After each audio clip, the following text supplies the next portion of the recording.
আসসালামু আলাইকুম। এখন দেখবেন সংবাদ শিরোনাম। ভোটের তফসিল ঘোষণা নিয়ে বুধবার রাষ্ট্রপতির সঙ্গে ইসি সাক্ষাৎ, সিইসির ভাষণ রেকর্ড করতে বিটিভি ও বাংলাদেশ বেতারের চিঠি। খালেদা জিয়ার জন্য এয়ার অ্যাম্বুলেন্স আসছে না কাল। আরও কিছু পরীক্ষা নিরীক্ষা শেষে বিদেশ যাত্রার বিষয়ে সিদ্ধান্ত জানাবে মেডিকেল বোর্ড। রাজধানী মোহাম্মদপুরে মা ও মেয়েকে নির্মমভাবে হত্যা, সিসি ক্যামেরার ফুটেজ দেখে খুনি শনাক্তের চেষ্টা পুলিশের।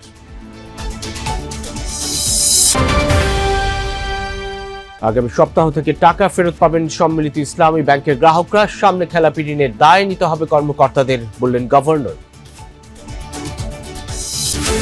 এতক্ষণ দেখছিলেন সংবাদ শিরোনাম, এখন দেখবেন বিস্তারিত। জাতীয় সংসদ নির্বাচনের তফসিল ঘোষণার জন্য সব প্রস্তুতি শেষ করেছে নির্বাচন কমিশন। বুধবার ভোটের তারিখ নিয়ে দুপুর 12টায় বঙ্গভবনে রাষ্ট্রপতির সঙ্গে সাক্ষাৎ করবেন প্রধান নির্বাচন কমিশনার এএমএম নাসির উদ্দিন নেতৃত্বাধীন নির্বাচন কমিশন। সেদিনই জাতির উদ্দেশ্যে সিইসির তফসিল ঘোষণার ভাষণ রেকর্ড করবে বাংলাদেশ টেলিভিশন এবং বাংলাদেশ বেতার। একই দিনে এবার ভোট হবে ত্রয়োদশ জাতীয় সংসদ নির্বাচন এবং গণভোটের। নির্বাচনের আইনবিধি ও প্রার্থীদের আচরণ বিধিমালা সংশোধন, ভোটার তালিকা চূড়ান্ত সহ ভোটের সার্বিক প্রস্তুতি সম্পন্ন করেছে নির্বাচন কমিশন। নির্বাচন ঘিরে এসব কর্মযজ্ঞ আর ভোটের তারিখ নিয়ে রাষ্ট্রপতির সঙ্গে সাক্ষাৎ করতে বুধবার বঙ্গভবনে যাবে এএমএম নাসির উদ্দিন নেতৃত্বাধীন নির্বাচন কমিশন। পরে দেশবাসীকে ভোটের সময়সূচি জানাতে বাংলাদেশ টেলিভিশন এবং বাংলাদেশ বেতারে রেকর্ডিং করা হবে বলে জানান ইসি সচিব। ডিসেম্বরের 10 তারিখে মাননীয় প্রধান নির্বাচন কমিশনার স্যার বাংলাদেশ টেলিভিশন এবং বাংলাদেশ বেতারে একটা ভাষণ রেকর্ড করবেন।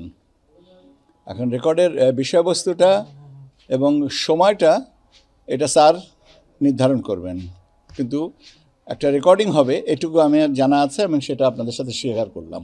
সোমবার সকালে প্রথা ভেঙে সিইসির সঙ্গে সৌজন্য সাক্ষাৎ করতে আসেন পাবলিক সার্ভিস অ্যাডমিনিস্ট্রেটিভ অ্যাসোসিয়েশনের প্রতিনিধিরা। তারা ভোটে সর্বোচ্চ সহযোগিতার আশ্বাস দিয়ে গেছে বলে জানান ইসি সচিব।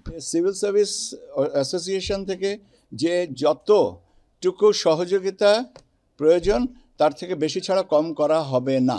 কেউ যদি এসে বলেন এখানে তো আইনগত বাধা নেই এবং অতীতে করেননি বলে নতুন করে করা যাবে না, এরও কোনো প্রতিবন্ধকতা নেই। এদিকে জাতীয় পরিচয়পত্র প্রকল্প থেকে রাজস্ব খাতে নিতে কমিশনের এনআইডির আইডিইএ প্রকল্পের সারা দেশের কর্মকর্তারা কমিশনের সামনে অবস্থান কর্মসূচি পালন করেন।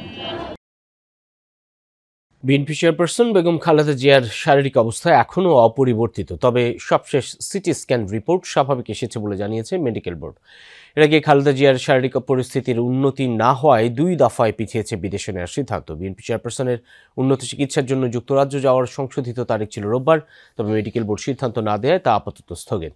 বিএনপি মহাসচিব বলছেন এই ব্যাপারে চিকিৎসকরাই সিদ্ধান্ত নেবেন। আপাতত এভারকেয়ার হাসপাতালে চিকিৎসকদের নিবিড় পর্যবেক্ষণে রয়েছেন খালেদা জিয়া, আর তার চিকিৎসার এই কর্মযজ্ঞ তত্ত্বাবধান করছেন দলের ভারপ্রাপ্ত চেয়ারম্যান তারেক রহমানের স্ত্রী ডক্টর জুবাইদা রহমান।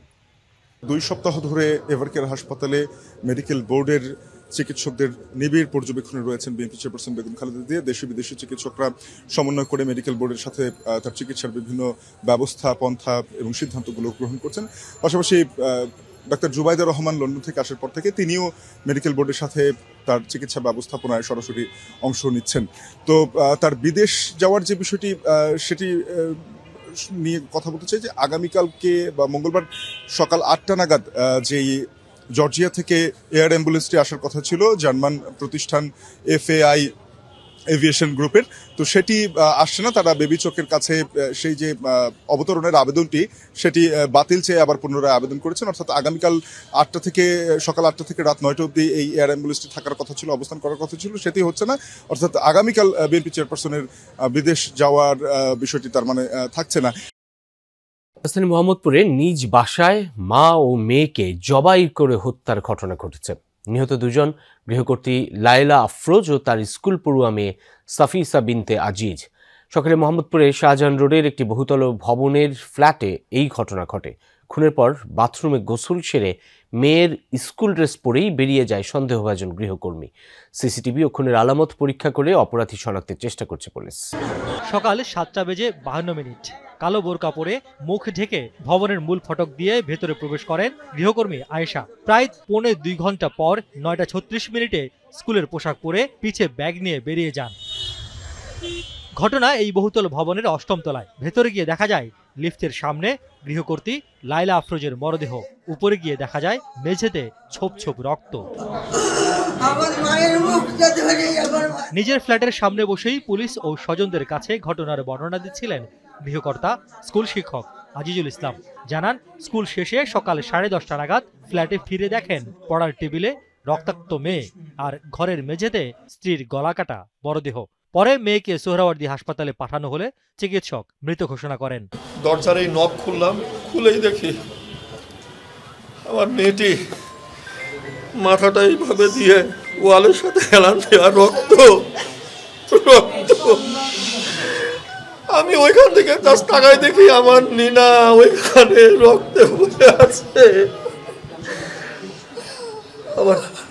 আমার নিনাকে আমি আগামী সপ্তাহে সম্মিলিত ইসলামী ব্যাংকের গ্রাহকদের টাকা ফেরত দেওয়া হবে। একীভূত করার উদ্যোগ ভালোভাবেই এগুচ্ছে। এরপর কোনো ব্যাংকের ঋণ খেলাপি হলে তার দায় নিতে হবে সংশ্লিষ্ট কর্মকর্তাকে। এসব কথা জানিয়েছেন বাংলাদেশ ব্যাংকের governor doctor Ahsan H Mansur.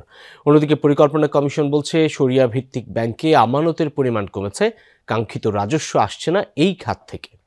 ১.৫ বছর আগে রাজনৈতিক পালাবদলের পর অর্থনীতি ছিল কঠিন সন্ধিক্ষণে। বাজারে তখন পণ্য ও সেবার দাম নিয়ে তীব্র ক্ষোভ, দ্রুত কমছিল বৈদেশিক মুদ্রার রিজার্ভ।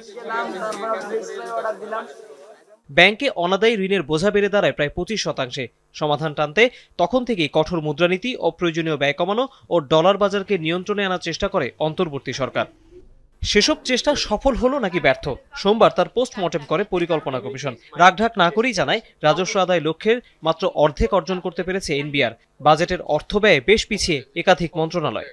ইনস্টিটিউশনস কাজ না করলে যে অন্যান্য এসডিজির ইনইকুয়ালিটি বা অন্যান্য বিষয়গুলো যে কাজ করে না, পাওয়া যায় না, অ্যাচিভমেন্ট হয় না, তারই একটা রিফ্লেকশন এখানে আছে। বাংলাদেশ এসডিজিতে তার র্যাঙ্ক হচ্ছে 114, হ্যাঁ, এবং আউট অফ 167। এমডিজিটা আমরা ভালো করেছিলাম, কিন্তু এসডিজিটা আমরা ভালো করিনি। অর্থনীতিবিদরা বলছেন, বিপজ্জনক পরনির্ভরশীল অর্থনীতির দিকে এগিয়ে যাচ্ছে বাংলাদেশ। অর্থাৎ সংস্কারের ইচ্ছা থাকলেও অনেক ক্ষেত্রে সাফল্য আসেনি। দুষ্ট চক্রের মধ্যে পড়ে গেছি। সেটা হলো যে হাই ইন্টারেস্ট রেট, এটার কারণে কস্ট অফ ক্যাপিটাল হাই, এটার কারণে cost of doing business high, সেটার কারণে আমাদের ইনভেস্টমেন্ট কম, এবং তারপরে সেটার knock on effect, cascading effect পড়ছে হলো আমাদের এমপ্লয়মেন্টে। Political will as well as political stamina, এই দুটো যদি একসাথে না হয় তাহলে সংস্কার এগোয় না। আর সংস্কার এগিয়ে নিতে না পারলে যেমন করেছে তার চেয়ে বেশি ভালো করা খুবই কঠিন। এনবিআর চেয়ারম্যান জানান, প্রচলিত আইন দিয়ে ভ্যাট আদায় করা কঠিন। অন্যদিকে সরকার